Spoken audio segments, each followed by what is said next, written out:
Tonight on Podcast Him Down, Captain Kirk gets himself into a situation that's totally avoidable, but for some reason he walks right into it in a space insane asylum. Cast them down.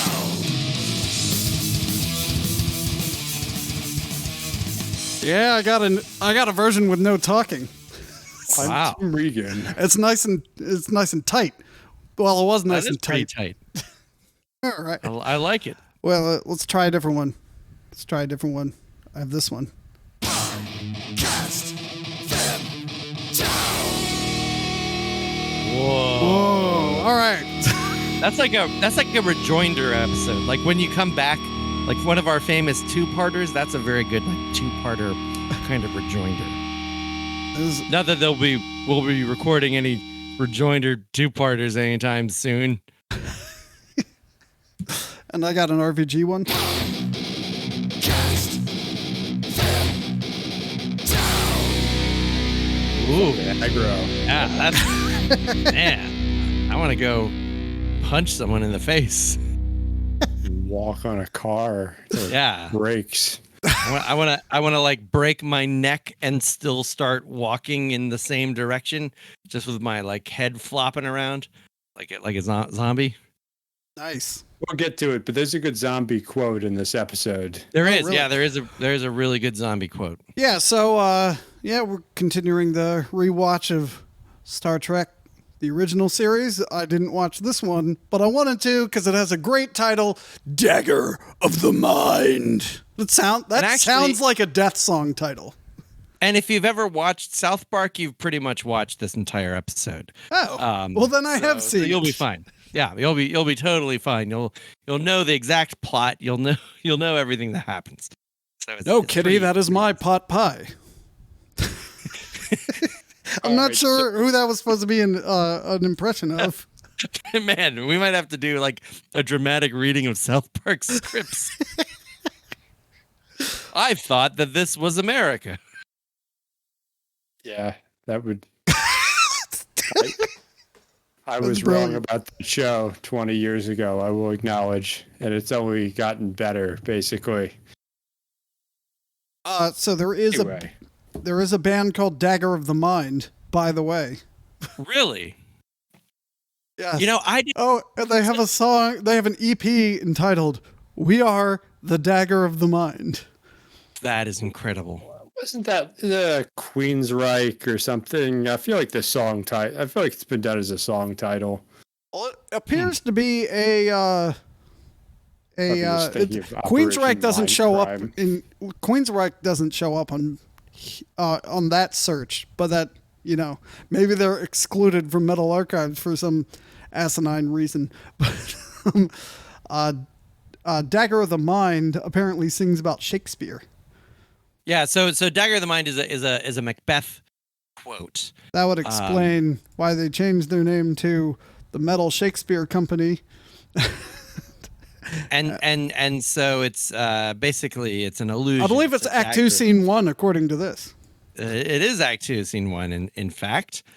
But yeah, like many of these better Star Trek episodes are named after some kind of obscure Shakespeare quote. Many of the worst ones are just a bunch of words thrown together, like "the naked now," for example. Just two words smashed together. Does it have anything to do with the plot? I guess people were naked, and it happened now. But this is Intruder. yeah. The Corbomite maneuver. That when they have a Shakespearean quote title, that's an indication that Assignment Earth. Yeah, that's a shit episode. But Operation Annihilate is only 30% shit. Right, exactly. Exactly. Well, So and Star Trek has this weird Shakespeare inferiority complex, but that I don't think really comes into play until the next gen. I think it does and it does not.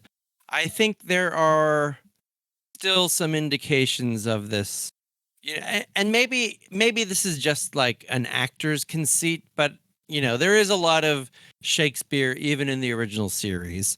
And I think it's like every actor worth their salt thinks they're worthy of Shakespeare. So I think it's part of a conceit of the whole medium as well, right? Everyone would rather be doing Shakespeare, even though Benedict Cumberbatch is Doctor Strange or whoever. He's really Richard III from the Hollow Crown. That's who he really is, and this is just paying the bills. And I feel like Star Trek's a lot of that too. Leonard Nimoy is the definitive Shylock, rather than I am not Spock. That was his famous book that he later retracted. But I didn't know. Yeah, his first book was I Am Not Spock, and his second book was I Am Spock, which tells you everything you need to know about his fan base. You mean they didn't respect his opinion? We'll get into this in future episodes, but they all had a complicated relationship with the fans, because even things like the typecasting all kind of happened retroactively, because the TV show got exponentially bigger in syndication. So it was relatively popular for the 3 years it aired with a group of people, but then found twice that later on. And 10 years later, 8 years later, 5 years later was much bigger than when it went off the air.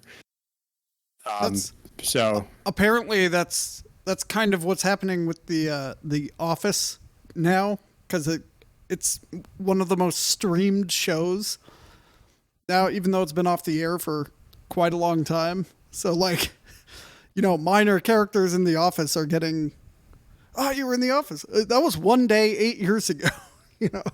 Right. That show also is the quality of sort of being endlessly rewatchable, which this is. I watched this episode twice just in preparation from here, and I get how. I don't know. I didn't find it to be watchable once. I swear I will start watching these. I swear. Anyway, so we open on the transporter bay where they're loading a couple of the world's largest pill containers onto the transporter. Is this the first time? Is this the first time there's a cargo bay? Cargo bay? There's no cargo bay. It's just the regular old transporter room, and the boxes appear to be space cardboard. They definitely look flimsy and paper based. They do not look futuristic in any way, and in fact, they look dated for the 1960s. Well, maybe, it's interesting how things just come around. And I mean, I'm sure the environmental impact, it's all recycled. It's all cradle to cradle everything by then. I'm sure they're made with like Tholian fibers and they're like hyper durable, but amazingly recyclable too. Like they will turn into water and dust. Sounds like big space pharma doesn't really last, and they're all generics now. Yeah. No, that could be too. There's no branding on them. Like they're not called like consignia or something. It just says infrasensory drugs. So maybe this is like the rule of like generic, like pharmaceutical IP rights have been destroyed and medicine exists for the good of, not humanity. That's a racist connotation, but sentient beings, I don't have space insurance. Drive me to Space Canada. I do know that. So you might not know this, but all the background graphics later on are called Okudagrams, named after Mike Okuda, who designed them. And so on the Next Generation, one of the readouts in sickbay is medical insurance remaining for every patient. That's funny. This. And you could probably see it now. Yeah, I mean, you could just like zoom it up. And we'll get to that. The couple little interesting is it's always one of those. They shot all this in 35 millimeter, aired it when TV had 400 lines of resolution. It was like 8p. Yeah. Except it's all there on the film when they actually keep it in focus, which they did pretty well for the first two seasons. So you start seeing things in these remasters that you never intended to see, and there's a couple of those in this episode. We'll talk. Oh, really? About. The remasters look amazing. That's Well, that's like the only way I've seen this, other than the ones you forced me to watch, Matt. Yeah, long ago on our CRT. the remasters are worth watching. I mean, I think, there isn't a lot of, the film quality makes them watchable. It's not like watching old Dark Shadows. Hey, are we going to be watching the animated on videotape? The original? Oh hell yeah! No, we go. They're fucking canon, man. We're gonna go straight. We're gonna watch a Beam. We're gonna learn about the Infant Vulcan.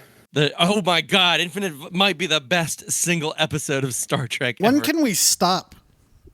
We can stop when they stop making after Star Trek. After, I mean, we gotta. I mean, it's that gonna includes be really Picard hard. and all that.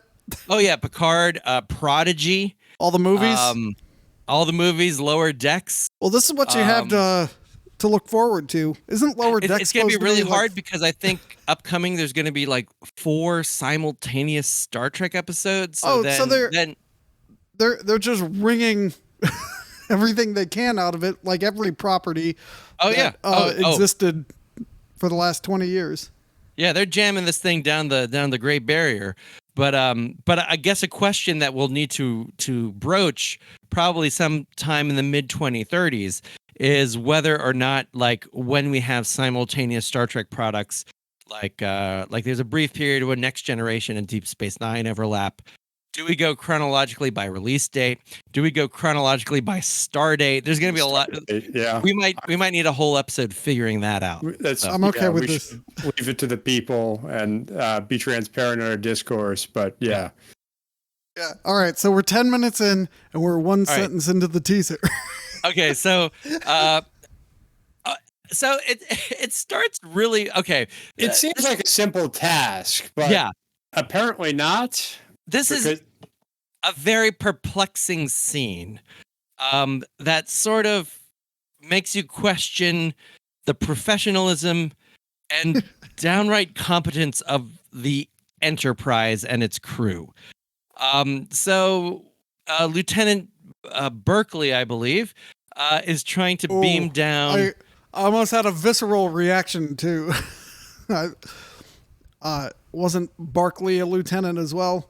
He was, but it's not This Barkley. is a future episode, because that's Next Generation. But I fucking hate This is actually a Lieutenant Barkley-esque kind of move. So he's trying Lieutenant to beam, Berkeley. Okay. He's trying to beam down the drug containers, and he can't. And then Captain Kirk walks in and is like, "Hey, you big stupid idiot! Don't you know that this is a space asylum and you can't just beam shit down? You have to like call them and they have to bring down their security field." So we get the sense that Lieutenant Berkeley is just like, "Oh, we're there." Like there's no procedure.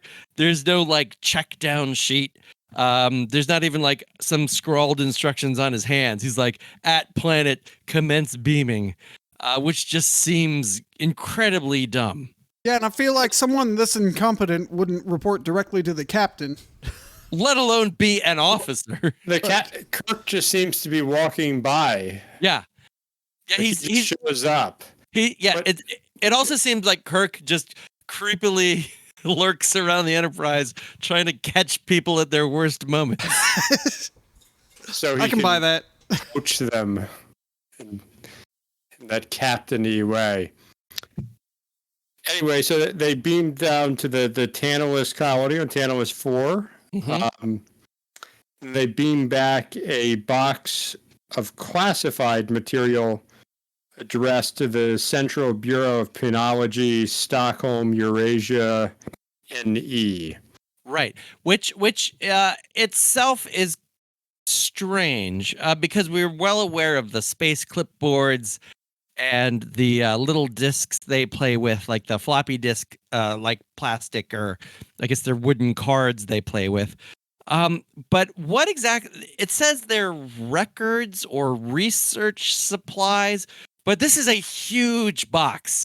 This is like a 4x4x4 cardboard box. So what exactly this research material, classified research material is unclear.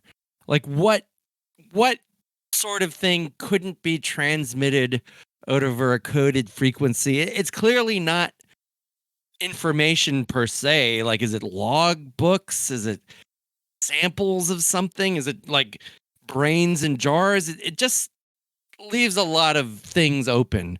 What's in this box? All right, and then there's two technicians in the room, right? And one of them leaves probably to go do the remedial work that Kirk assigned him. Right, and Kirk is satisfied that he's put this young man in his place, so he saunters out as well. And then we see a crazy guy. That's pejorative and judgmental. A man who appears to be agitated. An individual with mental agitation. And then he chops the other technician. Yeah, like right in the back of the neck. Well, like with his hand? Yeah. End scene. Yeah. End teaser. So, so I mean, I think this is pretty great. I mean, we have started off, we're really jumping to the meat of the story. Now, I will admit that there's some weird stuff going on with, what the fuck Captain Kirk is doing. But in general, I think this is a pretty quality teaser.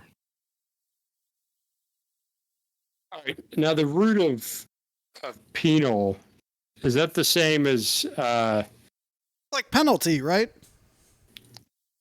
Is it the same as penance or different? Oh, that's a good... I didn't know this would be an entomology episode. I think it is. I think pena is punishment. It's also pineapple. Wait, no, that's pina. This pisses me off because it's one of these like Greek plus Latin neologisms. Gelatin. Fuck that. But yeah, so it's the Latin word for penalties, pena, and then the Greek word for the study of logia, penologia. And that is exactly where the term comes from, penance as well. All right, I need to give us all a ding for not giggling. Is penology actual domain of practice today? Penology is an increasingly popular field of study, actually. Lots of people study penology all around the world. So historians think that the first ever, at least in modern Europe, first ever work in penology was by Cesare Beccaria. And let me just read you his book title in Italian, De Deliti e Dei Pene. Very good. So yeah, penology is a thing, growing every day. I'm sure if you search on the internet, you can find all kinds of penology. So these pictures, and we know that we held it together so long, and then I had to ding it. I think it took me off my game. Penology continues well into the 23rd century, and I believe beyond. I mean, that's just an assumption, but I believe beyond. We'll find out. Yeah. So I guess, I mean, for me, I feel like it's a pretty metal teaser. It starts out kind of slow, but you can't, any teaser that ends with someone getting cracked on the back of the neck is at least a 7. So that's a 7 for me in the metal score. And it's equally, again, the weird behavior of these Starfleet officers and their boss begs some questions. It can't go much above a 7, but I say it's a solid 7-7. We're off to a good behavior start. Is pretty metal. Kirk's behavior is certainly metal. People are doing the wrong thing and walks in to these people doing a technical thing and points out that they're doing it wrong, and then he knows better.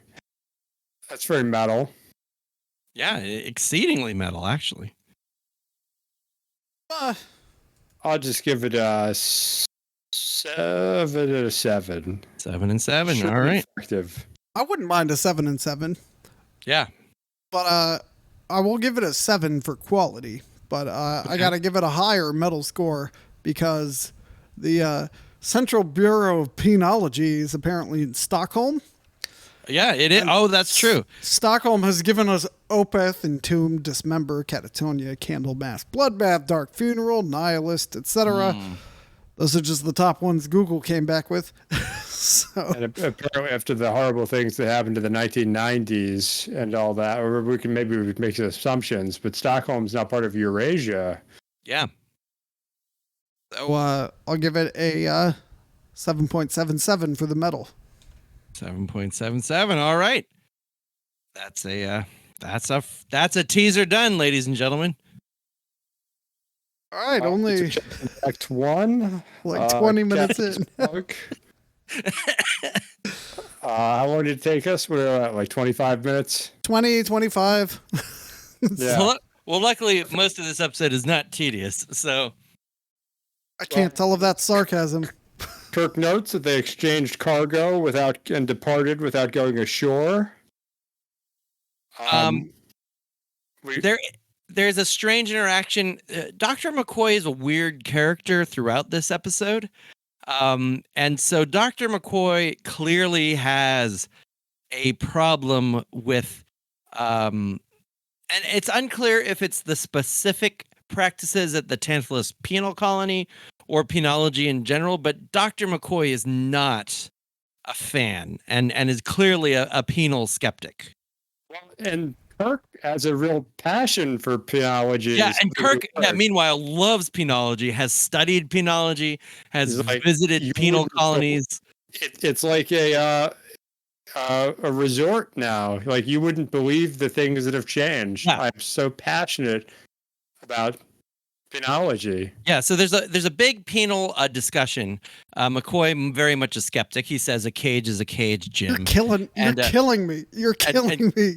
Go on. Kirk, meanwhile, a great penal apologist, just keeps on going about this is what penology is about these days. And it's not like your dad's penology, Bones. It's something new and amazing. Yeah, so then the colony makes them aware of the escape.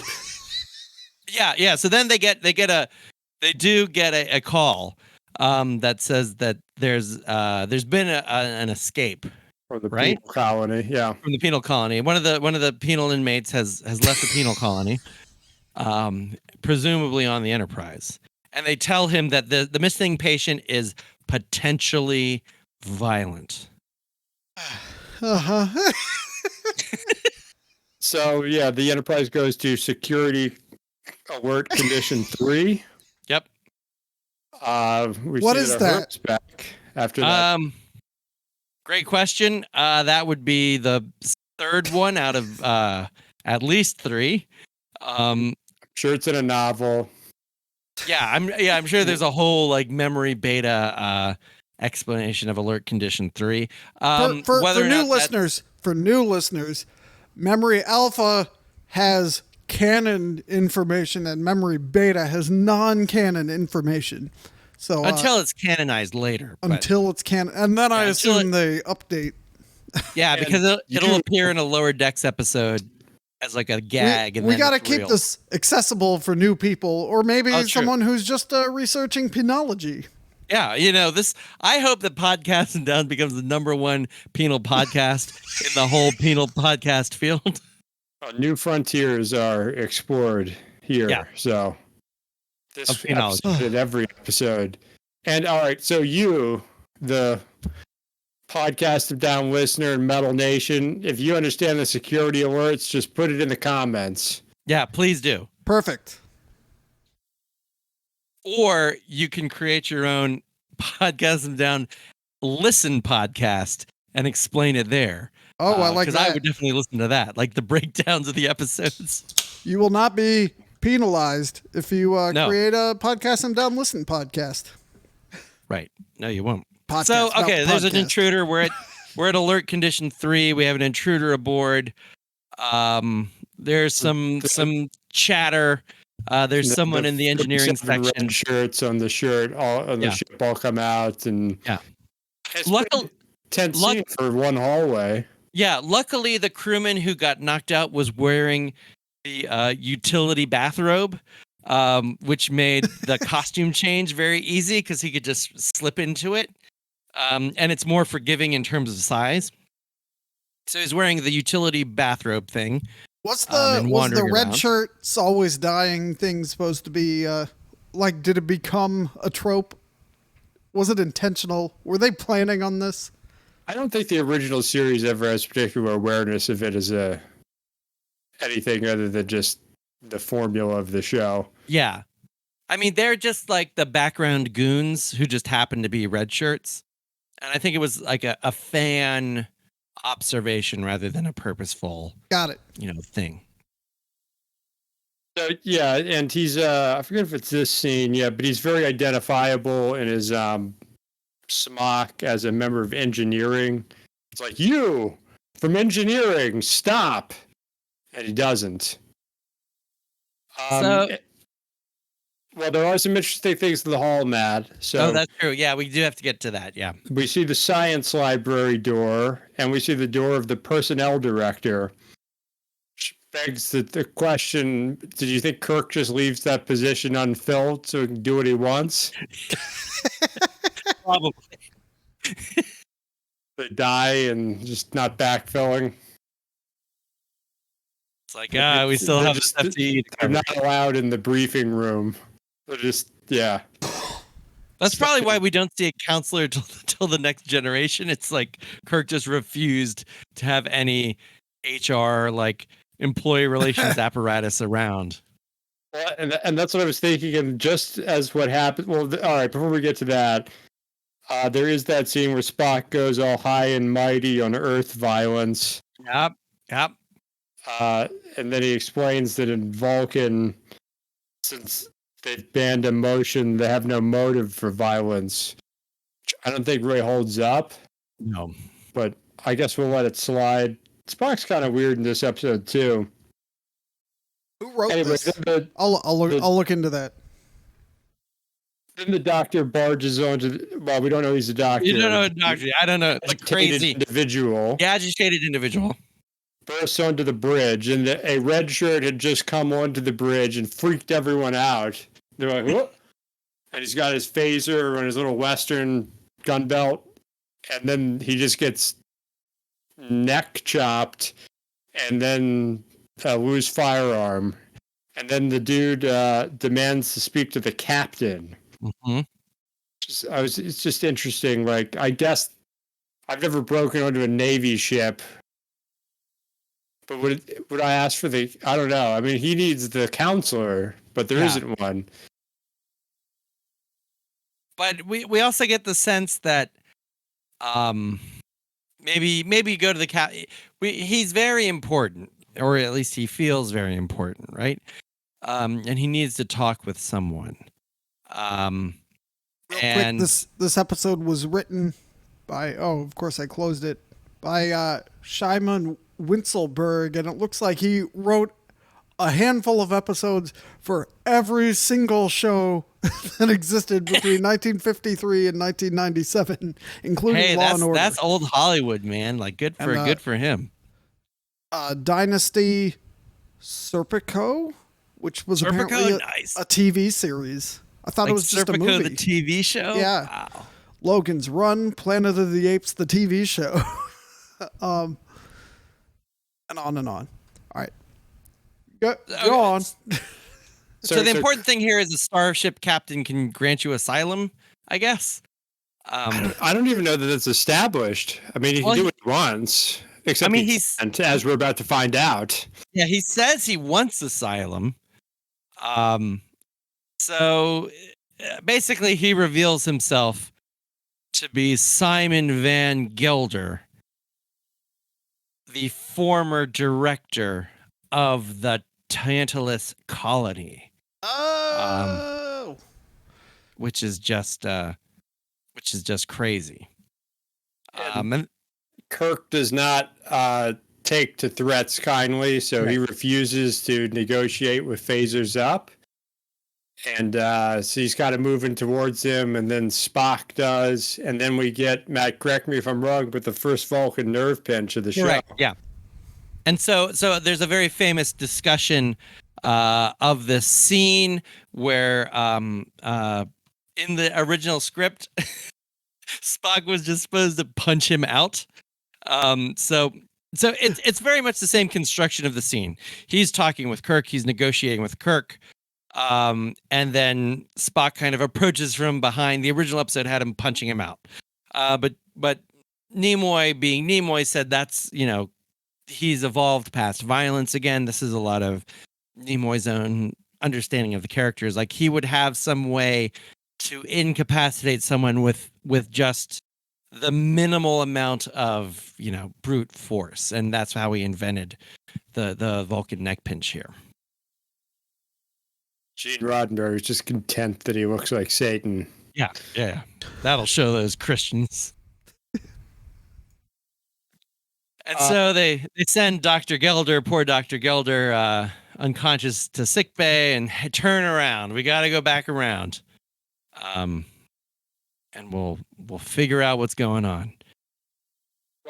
Yeah, because so there's the another Kirk McCoy discussion. Yeah. Again, McCoy's just relying on intuition, and Kirk has very strong opinions on the progress of penal colonies, and refuses to believe that something is going on here. So they're in the sick bay and checking out the guy when all this is happening. And Kirk is all about, no, we're moving on. Everything's great. But McCoy checkmates Kirk by the threat of making a medical log entry documenting his concern, which Kirk would then have to respond to in his own log, triggering a report. Yeah. So a resigned Kirk contacts the planet and admits that he has a requirement to investigate, to file the appropriate report in response to the ship surgeon's log entry. I mean, it's a rare instance of McCoy being an astute bureaucrat, I guess. He knows the procedures, he knows the book, and as ship surgeon, he's willing to use that and whatever else is at his disposal to, I guess, preserve and protect the welfare of those on the ship and everyone in his care.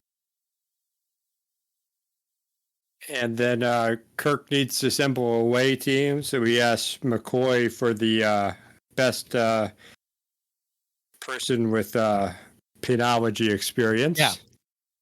And they bring her right up. And but I do get the sense that it's not Kirk's request for someone with penology experience, I believe, is also a show of distaste for McCoy's end run around him. Because I imagine in a different situation, this would be McCoy going with him. But Kirk, as kind of like a fuck you to his friend, specifically requests a medical team member, someone from your department, he says, who's very clearly indicating that he doesn't want McCoy to go. Because McCoy thinks penology is all about putting people in cages. Right, and yeah. Humane treatment of people in the resort environment of penology of the 23rd century. Right. And so there's this strange unresolved tension between Kirk and McCoy. I would love to know, and I'm sure there's a great zine story about what was happening just before this episode. But they're clearly not their usual chummy self. That concludes the scene. Yeah, that's Act 1. Ray, I need something to do between the scenes. Like we could get a door swoosh. Or this? Maybe some X. Maybe some acts. This was a very dialogue-heavy act. There's a lot of exposition dump in this act. Strangely, we don't really encounter the main problem yet. We're introduced to a lot of characters. A lot of time is spent debating the pros and cons of penology. So it's, there are some moments of excitement, but it's a downgrade. I think this is a 5 and a 5. And that's probably being generous. But again, I think its metalness and quality are roughly equivalent. It's just a step down. We started off so strongly, and now it just sort of necessarily fizzles a bit. I will give it a 5 and a 6.66, and I'm invoking my my right to not explain it. All right, there you go. The 5 is quality, and the 6.66 is metal. I presume. Absolutely. All right. Yeah, I'm going to go 5 and 5, though it is really metal when Spock is all hypocritical about violence. Yeah, I mean, that's metal. Because hypocrisy very metal. And Spock is especially hypocritical in his judginess. He's very judgy, too. All right, here's some door swooshes.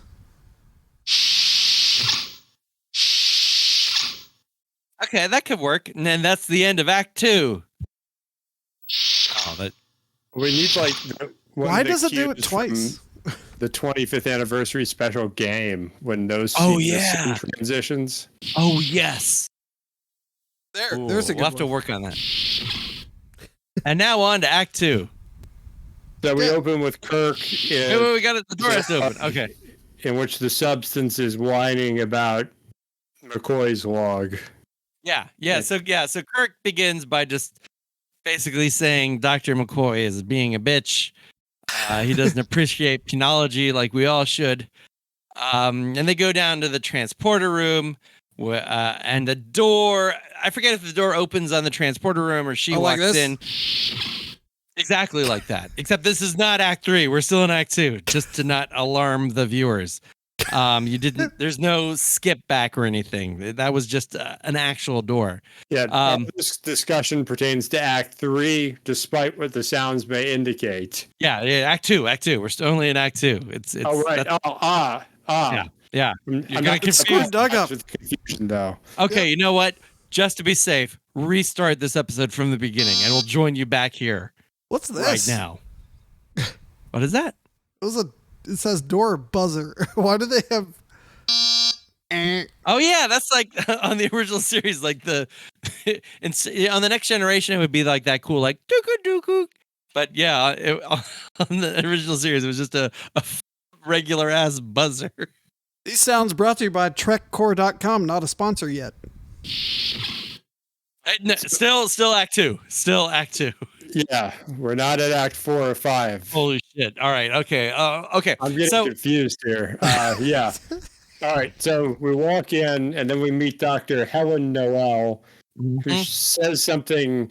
She's like to Kirk, "We've met." Yeah. So she's like, "Hey there, Captain.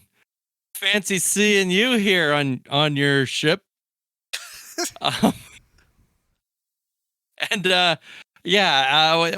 is it here? She kind of asks and says if they've met, which they have. Right. Because we learned that Kirk dropped in on the science lab Christmas party. Yeah. And some things happened between them. They're both passionate about penology. There's one thread. Comes out in this episode, may have played in that exchange. Who knows? We weren't there. Kirk says something very sexist. So he's like, why the fuck are you saddling me with a woman? Mr. Spock, you tell McCoy that she had better check out as the best assistant I've ever had. Energize, he says angrily. So again, I mean, I didn't question that Dr. Helen Noel was the most qualified. I mean, we know that the one psychiatrist, what's her name, is like a god thing, so she can't help. And I assume that Helen Noel filled her role. But it just seems strange that Kirk is almost immediately suspicious that McCoy has sent a woman who he may or may not have sexually assaulted at a Christmas party to assist him, and that's somehow like his plot. There's a lot of 23rd century, what we would perceive to be sexism from our vantage point in the 21st century, right? And a lot of what we would perceive to be mansplaining, and a lot of multiple wrongs equaling a right. Yeah, that we'll see. But I actually didn't necessarily get the vibe that it was about gender right at this scene, but kind of Kirk's contempt for McCoy. But there's something about expertise. But I mean, he asks for it. He shouldn't be like. Why would he be puzzled or concerned that McCoy sent someone from his department?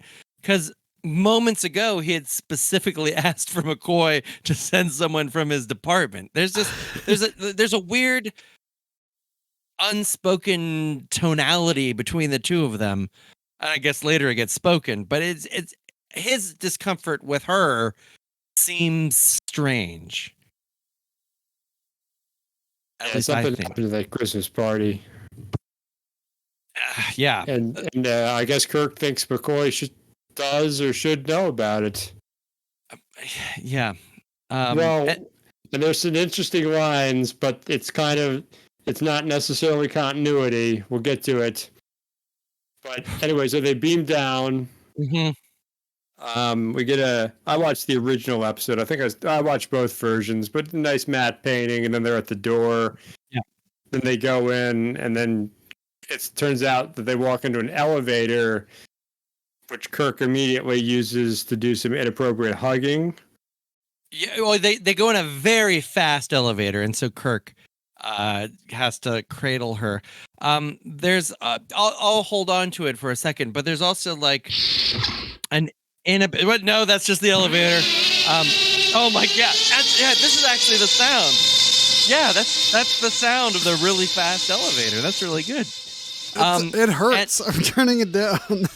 And there's a whole thing that Kirk calls her doctor, and Dr. Noel is very off put by people calling her doctor. And so she says, "Just call me Helen." And yet she still calls him Captain. So yeah, it's just call me Helen, Captain. And then Kirk says, "Oh, of course." And she's like, "Thanks, Captain." So it's just very strange here. Well, and then it gets even weirder when they meet Dr. Adams, and then Kirk quickly mansplains her introduction. Yep. Like, this is I'm Captain Kirk, and this is Dr. Noel. As she starts talking. This chick here is also a doctor, Dr. Adams. And again, we get even though we only call Dr. Adams, we never call him Tristan. Again, Dr. Noel is just like, "Oh, call me Helen. I'm the chick doctor here." There's so many doctors. We're just going to get confused. Yeah, so just please don't call me the woman by my professional credential, but I will continue to call all you men by your professional credentials. All right, then we go in that room with the Roman artifacts. Yeah, yep. And they're wearing the engineering suits, but with the hand, and you can describe the logo better than me, Matt. Yeah, so it's like a sun, and then a hand somewhat grasping or slightly off center from the sun, and then like a dove, and it just looks like the drawing of an insane person. So I'm not sure if this is something a patient drew that they all liked. I don't know if there's some sort of weird symbolism there, but it's really big. It takes up most of their, upper chest area, and all the technicians are wearing it. Strangely, the patients in the penal asylum appear to be wearing whatever they please. and the staff appears to be wearing very strict uniforms, which goes against my 21st century mind of how clothing arrangements are done in prisons or medical facilities for that matter. But that's the way that is. Yeah, I mean, penology advanced Yeah. very quickly. It's been established. Sometimes twice. So then, Oh man. then See, the Star Trek stuff is separate from the other stuff. and they established the security screen that blocks them from communicating with the Enterprise, as well as the button to turn it on and off, but they never use the button. Now, also strangely, that screen has never prevented the Enterprise from contacting Tantalus Colony, and we've contacted them to tell them to lower the screen multiple times. And I'm not sure if maybe there's lots of questions begged by this security screen. It certainly prevents people from beaming in and out. I mean, it may be that the hand communicators only have the equivalent power generation of, 2 nuclear reactors. Yeah, and maybe there's like a special ship-to-shore antenna or something they use where they can, the control base can talk to them versus, someone just in the facility. Big lithium engines. Yeah, the size of your fist. Then Dr. Adams just lets Kirk casually smuggle in a firearm. Yeah. I mean, it's much more chill than penology now. It's a very chill penal colony. They meet Lethe, who you are sure will play a bigger part in the episode, and maybe she will. But we meet crazy old Lethe, who actually everyone was sure was like a secret character in Star Trek Discovery, and because of the resemblance of the actress who played Admiral Cornwell and this actress, and they were like, she turns into Lethe. It's amazing. She's gonna do something horrible and need to go to the penal colony, and then they kill her and just cramp on that thread. But anyway, spoiler alert for Discovery, I guess, and this episode perhaps. Basically Lethe just kind of stands there, and Dr. Adams says, here's one of our best patients. Now she's even a therapist, and she very distantly says, I love my work. And there's clearly something. So this is our first indication, besides crazy old Dr. Van Gelder, that something is amiss on Tantalus 5. And they apply or state that her mind has been wiped of unhelpful things from the past. Yeah. And then Kirk strangely sort of questions it, but then Dr. Noel shuts him down by pointing out that I forget how she says it, but scrambling memories is basic to psychotherapy. Yeah, that's how it works. It sounds to me like this episode probably could be the Star Trek episode, and maybe the podcast episode could be done in like a third of the time. Oh, certainly, yeah. I mean, there's lots of exposition. Like, got it? Something's not quite right. Yeah, lots of Still leading, not quite right. It starts off so strong, but now we're kind of strung along for this act at least. Then we introduce the device. Yep. Then we go to the device. And we learned some very interesting things about 23rd century science here. There seems to have been a paradigm shift from what we're used to, in which null results or a failed experiment has as much scientific value as a successful experiment. Yep. But in the future, only successful experiments matter. Right. Yeah. Because it is asserted that this device never worked. And Kirk's like, well, I want to see it anyway. And Dr. Noel's like, no, I have to put my foot down. Right. It doesn't work. Nothing to gain here. And then they mansplain to her that it's okay to deviate from the norm and look at this unproven science in this one instance, even though she's just enforcing the paradigm of the day. But Dr. Adams patronizingly tells oh, fellow psychiatrist Dr. Noel, "You're fighting over your weight, arguing with Captain Kirk." I think Helen. the captain's won this one, Helen. Yeah, it's like, fuck you. She's a legitimate penologist, at least. And Kirk's just some like freaky, like insane asylum fanboy. And it's just very disturbing. I don't know. You say it doesn't work, but I want to see it anyway. So now here's some really good construction. So they're looking at the neural neutralizer. We cut to sickbay, and it's crazy old Dr. Van G saying, "I don't need the neural neutralizer." And Spock's like, "What's going on? What are you talking about?" He's like, "There's a room, there's a light, a crazy light," and he's freaking out. And then we switch back to the discussion about the neutralizer in the room. And Adams is very like, this is how it works, or I guess it doesn't work, but here's how it should work, blah, blah, blah. So there's good construction there. Yeah, and there's a scene where, because they like, it doesn't work, but we keep doing it on the hope that it works. And then Dr. Noel starts talking about tranquilizers, and then Dr. Adams just mansplains over her that unproven science and hope is better than tranquilizers. Yeah, again, fuck you, lady. So then we learned that according to Adams, Van Gelder's injury happened because he was testing it on himself. As you do with treatments for the insane, is the first step of the scientific method is for a sane person to use it and see what happens. And that's why. And he was very stubborn.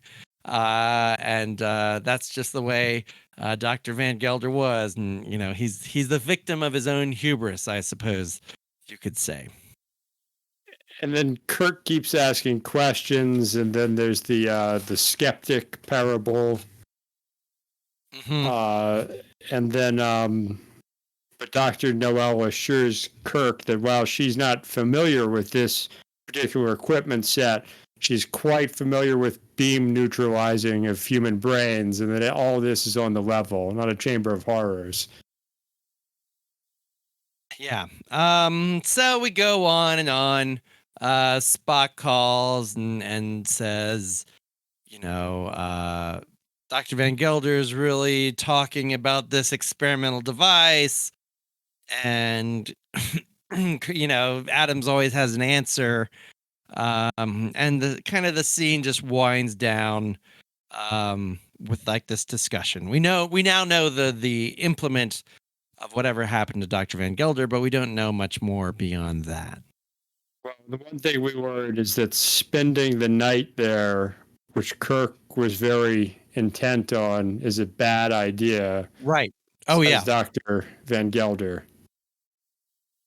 Yeah. And then, so Kirk's like, we're going to look around some more. We're going to spend the night.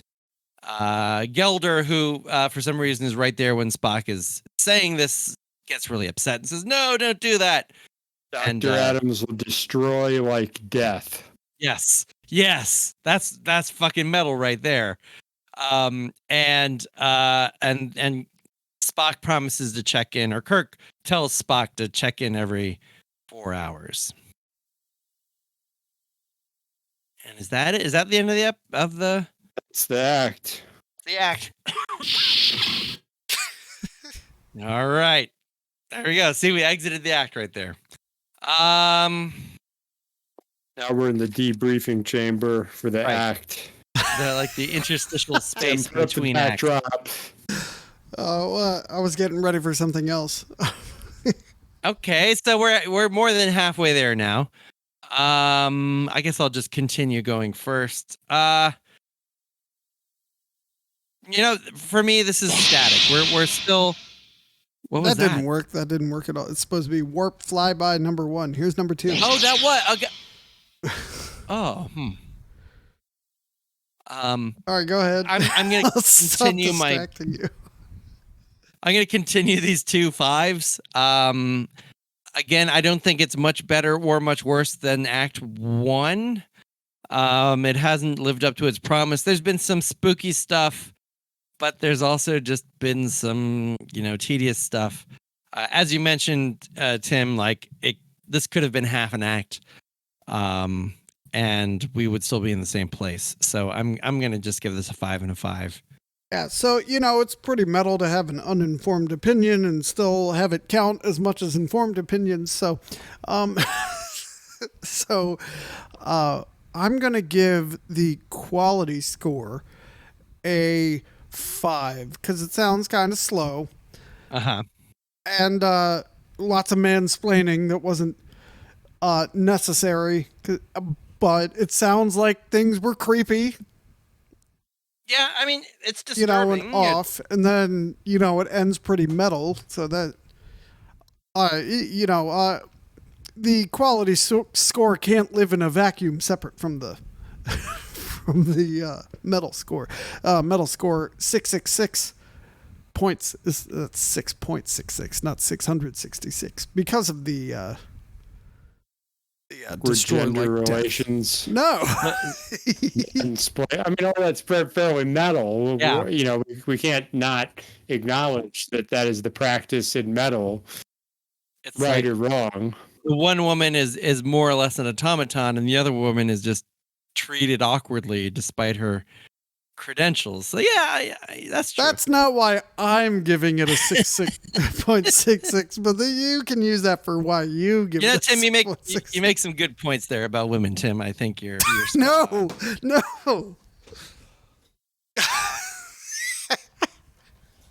Yeah, I'm just 5 and invoke my right not to justify. All right, great. All right, All right, we're moving more on. than halfway there now. Yeah, open the door, please. I'm trying something to. Oh wait, no, we're setting course to Act 3. All right. Full impulse. I gotta download these sounds so I don't have to, to navigate this webpage, trekcore.com/audio. Okay, so here's there. all right, okay, now we're back.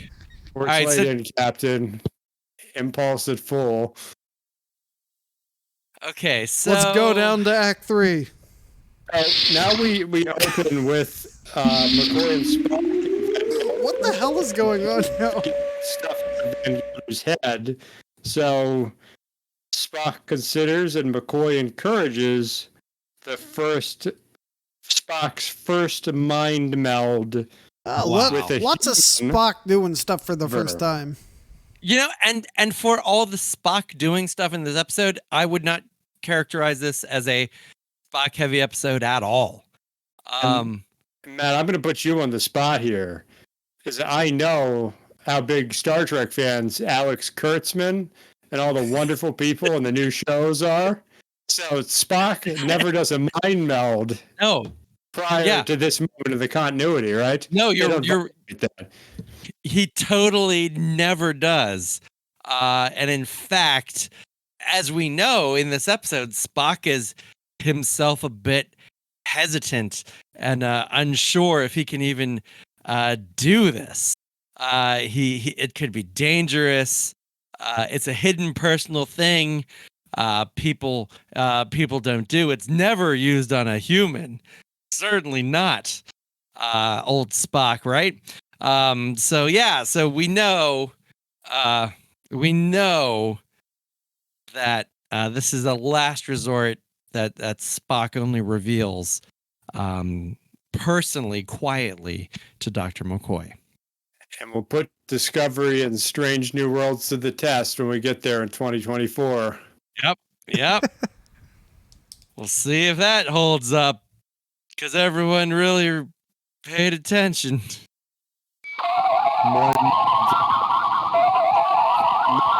This entire planet.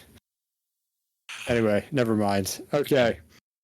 So then I guess they weren't, and it seems to be a two-way. Spock explains it a little more two-way than it comes off as in the future.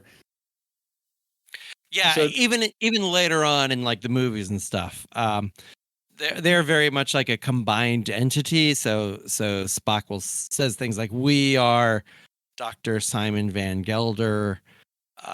Here's what happened to us." So it's much more of a melding of the minds rather than sort of like this peering into someone else's mind. But all the core sort of elements of the mind meld.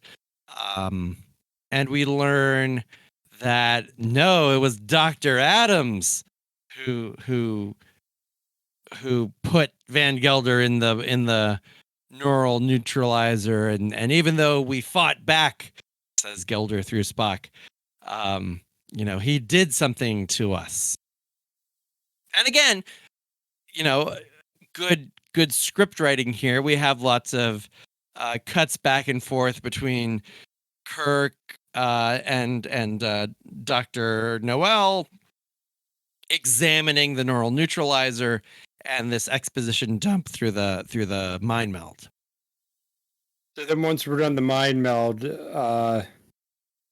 Kirk just barges into Dr. Noel's room and starts questioning her competence again.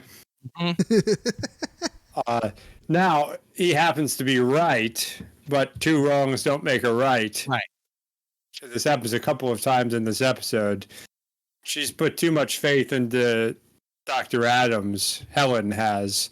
She says things like, "Well, how can you not trust a man like that? Dr. Adams is the creepiest looking motherfucker. He's already smirking and skulking around. He has like the brain wiped Lethe who always follows him around. But it's like, how can you not trust good old Doc Adams?"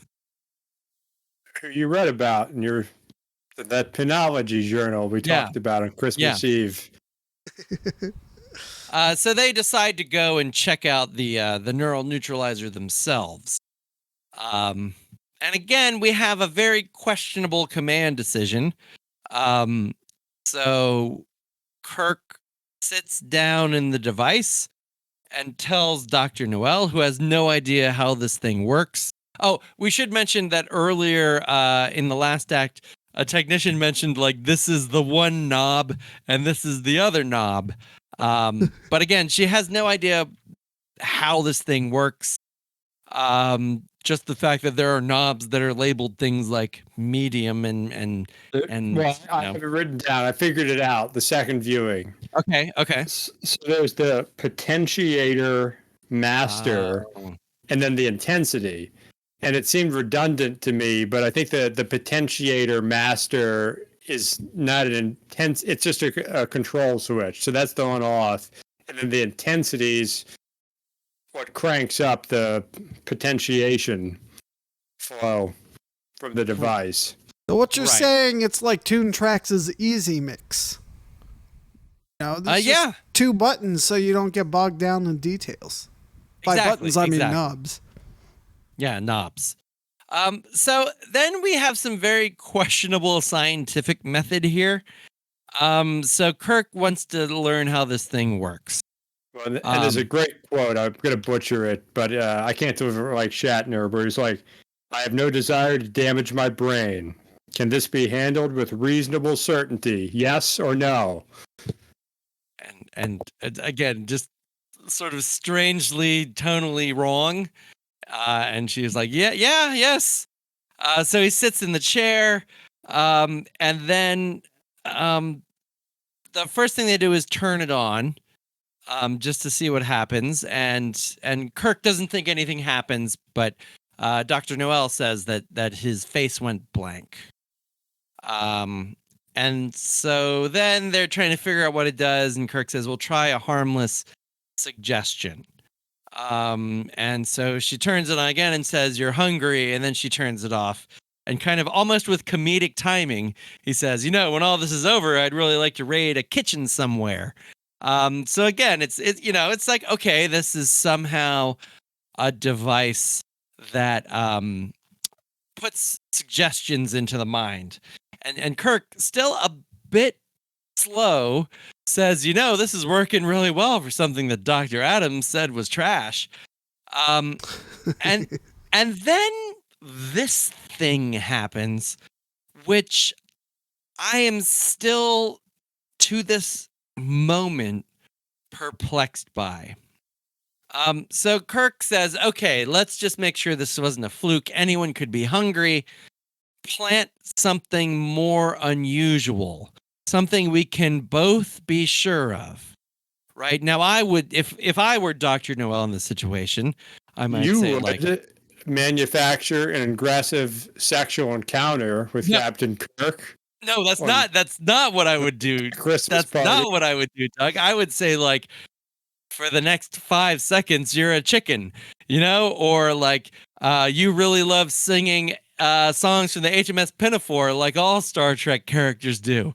But no, instead we do get just this graphic sexually aggressive memory she plants in his mind that is really disturbing. And what I find, you can't, because it's totally the enemy within Kirk, essentially. Yeah, no. Oh my God.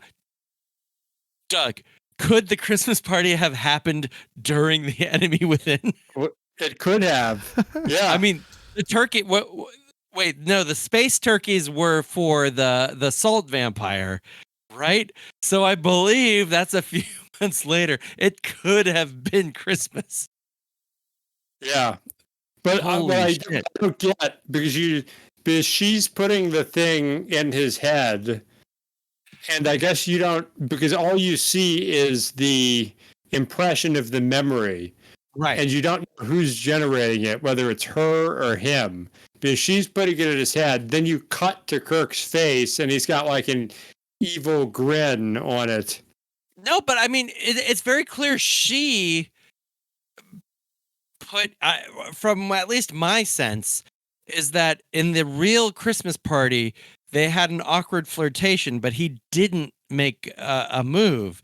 And in her version, he's rapturously in love with her, as all professional women desire of their bosses, as we know from all male interactions, and so she just plants this notion in his head that they did have this torrid affair. We're on the same page through here, but I think where it gets interesting is the look on Kirk's face and whether there's any embellishment on his part, and that's what's bringing out the enemy within Kirk. Oh no, I think. Because you get the and there's some weird, very awkward dialogue. So it totally is the enemy within Kirk. Like my crew will keep a secret, and then there's that whole thing about she doesn't want to have sex with anyone who doesn't love her, and then he does not. I forget what he says, but it's not "I love you." Then they go at it. Then you cut to Kirk's face. Yeah, even in her fantasy, he specifically says he doesn't love her, right? Because in her fantasy version, Kirk says, or she says, like, "I wish you would have cared for me," and Kirk says, "You want me to manufacture a lie, wrap it up as a Christmas present for you?" Anyway. Luckily or unluckily, this weird reverie is interrupted by evil old Dr. Adams, who again plants an equally weird suggestion.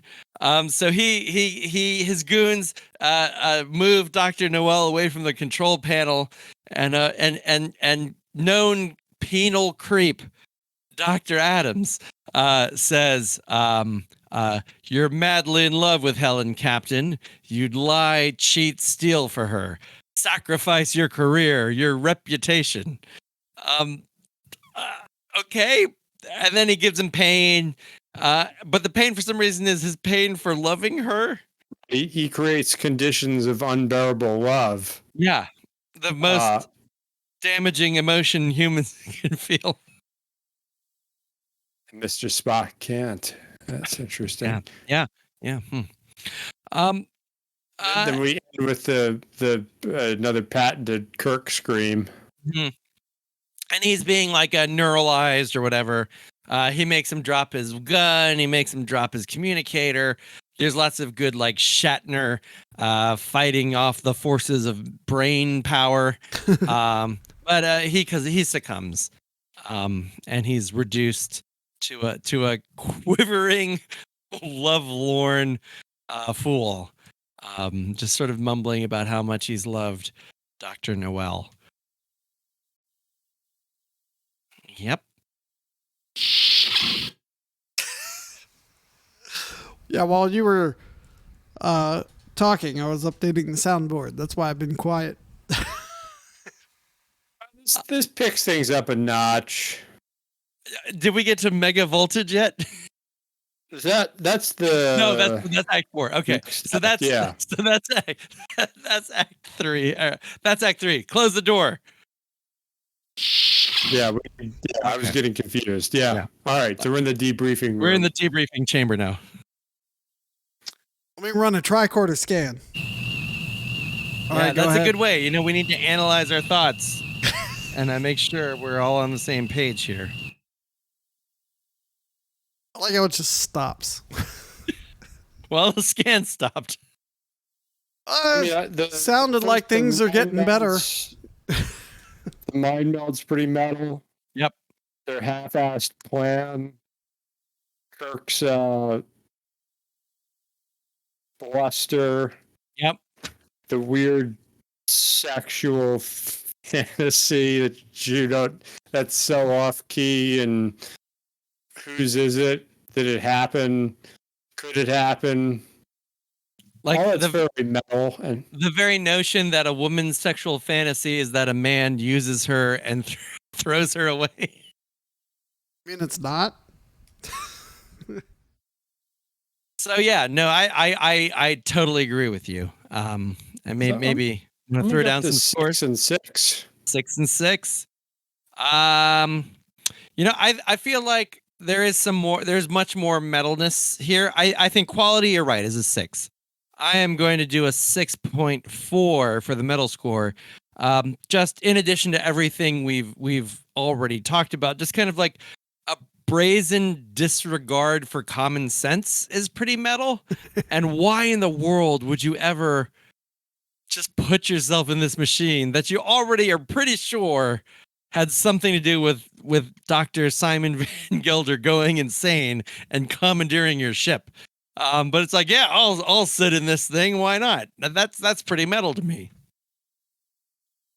So what's your number? I agree. I can't go the extra because the science has changed. Clearly, the scientific method is different. It's much more inductive now. Yeah. So success matters. 6.4 and 6 for me. I'm gonna go with 6 and 7. What's your metal? The metal is 7. That's right. All right, 7 and 6. All right, let's beam down to Act 4. Wow, that's amazing. Pretty long. I never want to not use these sounds. Let's use them for the NHL episode too. Why is the transporter so long? It's ridiculous. It's still going. Team by team. This will help keep us on track. Yeah. I'm just going to turn this down. So we open with they're in, I guess, Noel's quarters. Kirk seems to have forgotten. Well, he's not in good shape due to his condition of unbearable love. Right. Which is awkwardly expressed as he rolls around on the ground. And then he goes to express his feelings in a scene too reminiscent of the Janice Rand scene from The Enemy Within, but he gets distracted by a duct. Right. So again, we get the sense that, and maybe this plays into it, that even though the conditioning worked, it's not 100%. It needs multiple sessions apparently to stick, because he notices the duct, and something of the old Kirk's, reemerges. And then he's like, look, the duct, and then he goes over and he's really interested in it. And they believe that if they crawl through the duct, they can get to the power supply and turn off the force field. that that is powering the screen. It's prog Kirk overpowering metal Kirk. Yeah.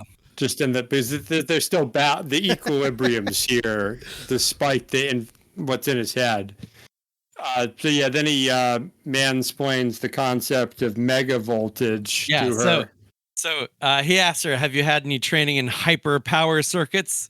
To which she reassuringly responds, "No." And then Kirk very helpfully says, "Mega voltage. Touch the wrong line, and you're dead." Doesn't tell her what the right line is, and hopefully she can figure it out. But off you go. Yeah, that's it. Yeah, then the Dr. Adams's goons come to drag Kirk out of there, and at least for a moment, they don't seem at all concerned about the location of Dr. Noel until like 2 minutes later they suddenly are. Well, again, no man notices the woman is gone. It's Lethe who says, "The woman, doctor, she's gone, Dr. Adams." Because apparently there's something, perhaps this is a 23rd century thing, but women are invisible to men only except when they're directly speaking to them. Yeah. So there's that. He tries to resist. Adams is using the booth to try and get Kirk to tell him where she is, but he's resisting. Meanwhile, Dr. Noel has made it to the power control room and is trying to turn the big giant off switch off. Yeah, and this is a pretty well black scene. I mean, I don't know what set it is. It's like the engine room or whatever, just with some texture wall. But yeah, they do a good job here for what they have to work with, and all the goons are looking for her. And yeah, so she gets it down, and then Spock beams down. Well, no, in the process of that, one of the goons grabs her, kind of hits her around, and then she kicks him into the wires, electrocuting him with the mega voltage that was alluded to. But again, all credit to Shimon Winchelberg. This is a really well written episode. The cuts are perfect. Like we never, there are quick switches between the transporter room and the treatment room and the control room. So this is fairly well done. I think it's a really well done sequence of more or less just like William Shatner with lights going on in his face, Spock looking like angry that he can't go down in the transporter room, and then poor Dr. Noel just like trying to flick a switch and then beating up people and knocking them into power lines. It's well done. It's well done. Yeah, and you're right. It's the cross-cutting between the three spaces that make all the difference. Yeah. So Spock eventually beams down, and then for reasons I don't understand, he turns on the power after disabling the the screen. Yeah, well, I guess is it that he turned on the power that enables Noel to kick the guy into it? No, because that was before she got the power. They're like fighting back and forth. Like she turned it off and he turns it on. So she. Oh yeah, you got a real Spock's turning it back on that does the thing to Dr. Adams. That's why I remember that being kilter. You got a real rabbit season, duck season thing going on there. But he does. Yeah, and oh, yeah, it's not really clear. It's something, again, we might need to even watch this again, but it's something with the power going on and off that basically makes like Dr. Adams do the "what's wrong with this gun" like looking down the barrel thing. So this, it totally devolved into Looney Tunes. Need an instant replay. Yeah, we do. Basically, what you need to know, Metal Nation, is that somehow in the turning on and off and on and off and getting electrocuted with mega voltage, Dr. Adams ends up in the chair, and there's all this commotion. And Dr. Adams is alone in the chair. Kirk has escaped, and Dr. Adams is alone in that chair. Yeah, Kirk gets to do some punching for the first time in the episode, if I recall. Yep, and he gets to do some kissing, like legit non-fantasy kissing of his boo, Dr. Noel.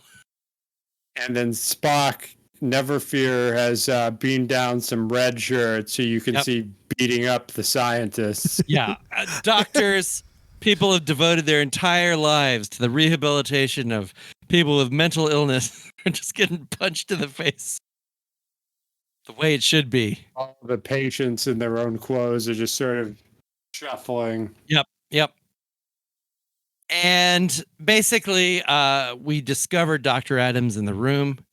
He's sitting in the chair, and Kirk gives one of his famous "he's dead" Jims. Kirk does, and sorry, McCoy does. He's dead, Jim. This is pretty metal of you to call that out, Tim. When most of us Yeah, give yourself a medal point. I'm too slow on this thing. There you go. And so basically, we just learned that Dr. Adams died because he had no one to suggest anything for him. His mind was totally empty, without even a tormentor for company. Again, we're not quite sure where Kirk gets this from. Maybe it's his, personal experience with the machine. But they're like, "Yep, that's what happened." And then the episode inadvertently has something to say about the real world conditions of solitary confinement. Yeah. There's nothing. The most horrible punishment is being alone with oneself, apparently. So then they wrap up the episode. Good old Dr. Van Gelder is apparently treated and healed, and he radios up to the Enterprise to let Captain Kirk know that they've dismantled and destroyed the treatment room. And usually these Star Trek episodes end on a lighter moment. Usually these Star Trek episodes end on a joke, and I frankly think that this episode ends on a hilarious note, where they're talking about the booth being dismantled, and McCoy says, "It's hard to believe that a man could die of loneliness." And Kirk looks at him and says, "Not when you've sat in that room. Take us out of here. Warp Factor 1. I almost thought it introduced an element of ambiguity to the ending. Because Kirk's implying that it had something to do with the conditions of the space rather than the infinite suggestion of solitude and aloneness that did him in. Or maybe the machine didn't quite work, experientially the same way that our penologists believed it worked. But either way, it's just a strange kind of not comforting ending. But we're on to our next space adventure. All right, take us out. Go ahead, Doug.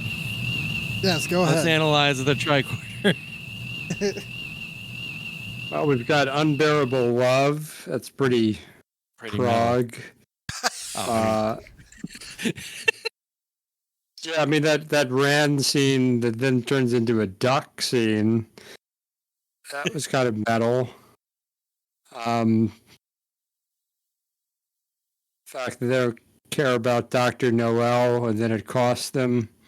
Yeah, I mean, she's horribly traumatized with the whole thing, but they just kind of brush her aside. Yeah, and then death by the suggestion of aloneness. That's pretty fucking brutal. Yeah.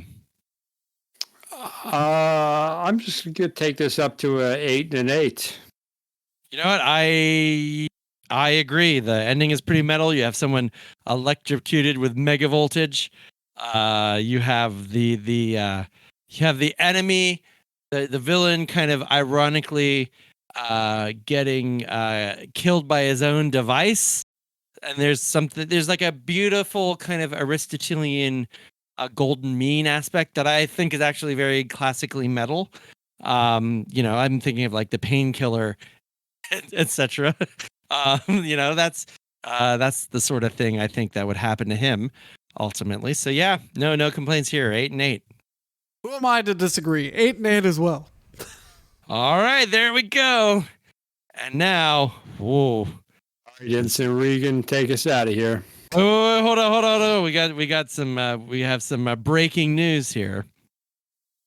So according to our determinations, Act 4 is the best act at a solid 8, followed by the teaser. Act 1 and 2 are basically the same, and then Act 3 is just below the teaser. The average score is a 6.383. The absolute score is a 191.49. And your new medalist Star Trek episode is The Dagger of the Mind at 77.84. This is now the episode to beat. Holy shit. Yeah. Well, we can't disagree with the process. It's objective as shit, and it's proven it's metal. We should also point out that we didn't score the first 2 episodes using this system, so we have no idea how it stacks up against, say, the Man Trap. But let's just say for now, medalist episode yet. We'll loop back to them after we get through the next 6 or 7, 800. Yeah, when we do the rewatch. Yeah. We did a podcast on Rewatch series where we give our hot takes on our previous takes of Star Trek. Yeah. We half of it is just footage of the original podcast, and then us commenting on our comments. Oh my god, it might be our children. So what I think my dad is saying here. Why is he making us do this? All right. And that's right. Metal Nation, Colorado Avalanche, medalist hockey team. See you next week. Wrong episode. All right. What's next? What's next Star Trek episode? The next Star Trek episode coming soon is the aforementioned Corbomite maneuver. All right. Another serious contender. Yeah. Corbomite and maneuvering. My buddy Bartok or Barlog or whatever he's called. Baylog. That's right. Yeah. What you know about that? Nothing. All right, that's the end of the show. All right. Thanks for listening to Podcast Them Down. You can find Burning Shadows, ISENMOR, and recently vacated breaks on Bandcamp, as well as Facebook, along with Fade to Black Metallica Tribute and Podcast Them Down itself. Until next time, keep it metal.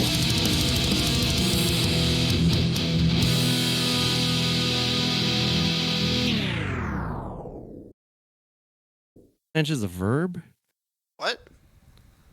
Like avalanche, is it a verb? To avalanche? Is it like the action of avalanching?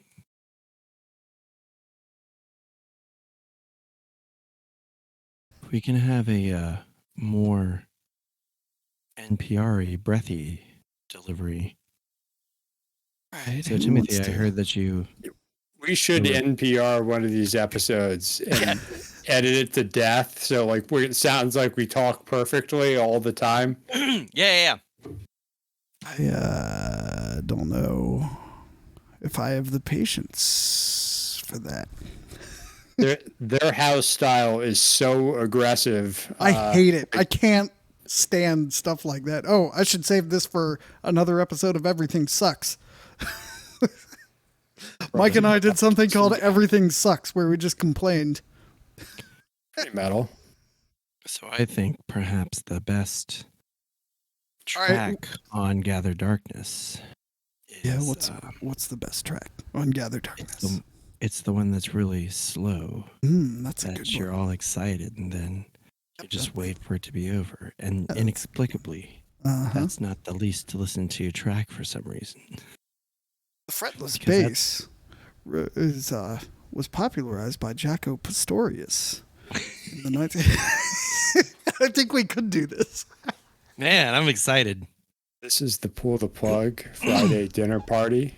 Welcome. Oh, I should find like a light jazz piano bed. Welcome All right. to Podcast Them Down. We have been starting these Star Trek episodes with someone reading the captain's log. Are we doing that again? You know, interesting topic of the day is today William Shatner announced that he was going to join Jeff Bezos for a recent journey to space. I saw that, Making but this him- episode won't air for quite a long time. Well, then maybe he will have already died in a tragic accident in space. You're going to feel horrible if that turns out to be true. Probably. The penal rocket. Yeah, the Dr. Yeah, and Evil. someone needs to be totally like and then Doug's like mourning this. All right, bing dong. Great idea. Yeah. It'll be like the podcast styles. We'll each have a podcast. Like someone will be NPR. Oh, Someone yeah. will be like, WTOP in the morning. We could do whose podcast is it anyway? And everyone gets randomly assigned a style. And then you have to do the whole podcast in that style. All right. Did you see this AP? I'm just furious. The liberals want you to Listen to WBAL, the most powerful name in radio. traffic and weather together on the 8th. All right, so who's doing the intro for I got All right. it. Wait 1 second. Yeah. Do a Okay. countdown from 60. 4, 3,